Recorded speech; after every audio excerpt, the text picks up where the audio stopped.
All right, Mets fans, this blog is being made on September 27th, right before the Mets enter their final 5 games of the season, with the final 2 hopefully not even mattering. The bad news for the Mets is that they do not control their own destiny to clinch a playoff spot before the doubleheader on September 30th because of the impacts Hurricane Helene had in Atlanta, which, for the record, were absolutely catastrophic and even worse than initially expected.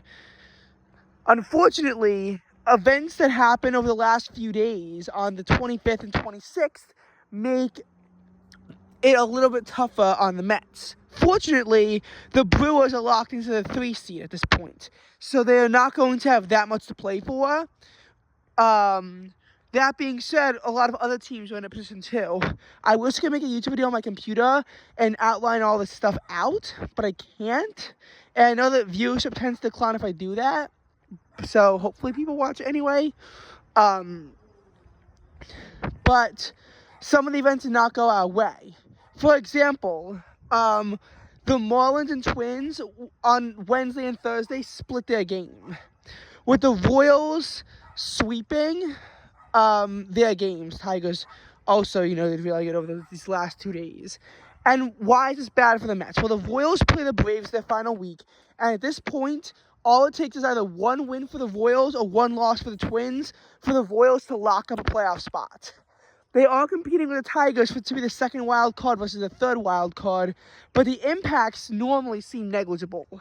This year in the American League, I think that the impacts are actually a lot more significant due to the 5 seed going up against the Baltimore Orioles, while the 6 seed has to take on the Houston Astros. Obviously, the Astros have made it to the ALCS every year since 2017, and ever since 2019, the worst they've done is make it to a Game 7 of the World Series. They are the Kansas City Chiefs of the MLB in a sense that they always can make it to at least the semifinals, and they always push the semifinals to the edge when they make it there. I mean, what the Astros are doing is absolutely historic. They are, creating a dynasty, and under these MLB rules, with all these expanded playoff spots, it's really hard to maintain consistent success like that. And yet the Astros are absolutely finding a way to do that. The Houston Astros are, in a position where you don't want to face them in a wild card round because you're probably going to lose.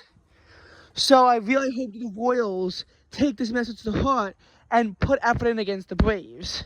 And don't just put punt lineups out there when the result might be, especially with the Tigers playing the White Sox, having to go to Houston and getting your ass kicked at Houston. Speaking of which, this will be the first time since 2015 that the Royals make the playoffs, and the first time since 2014 that the Tigers make the playoffs, assuming that neither team, monumentally fucks up and somehow lets the Twins enter the picture. Just think about it this way. 2 of the longest playoff droughts in the MLB are finally about to come to an end, this year. And obviously the Royals are dangerous in the playoffs because they always tend to make it to the World Series if they can somehow get in, which obviously is a struggle for the team. But it's just something to keep in mind going through these next few days. But obviously, Twins losing and Royals winning has indirect negative impacts on the Mets. Another negative impact is the Dodgers clinching the NL West by, with the Padres. If Pods had won out, they would control their own destiny for the NL West title. And even if they lost one of the games, it'll be tough. But the Dodgers somehow lost 2 out of 3 from the Rockies, and the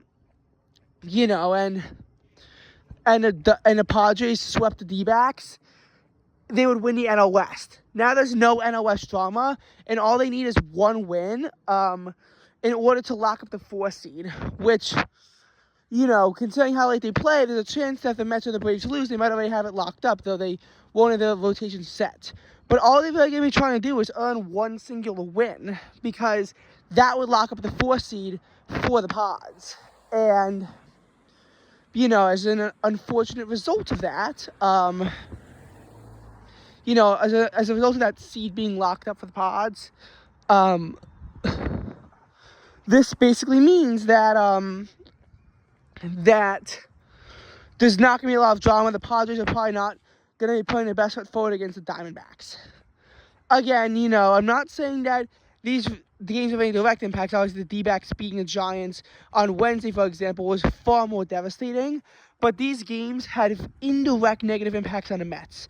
The Mets obviously control their own destiny. However, being able to clinch the playoffs over the weekend is something that the Mets do not have control of their own destiny either. They will need to have one more win than the Diamondbacks this weekend to clinch a playoff spot against them, and 2 more against the Braves to clinch a playoff spot this weekend on that angle. Obviously, taking it from the D-backs, I think, is going to be a little bit easier. The Mets can't be eliminated from the playoffs until after Game 1 on Monday, but obviously, if you're the New York Mets, you really don't want to even be in that position in the first place where you have to worry about it. You just want to sweep the Brewers, hope the Pods can take one from the D-backs, and then the Mets can make the playoffs.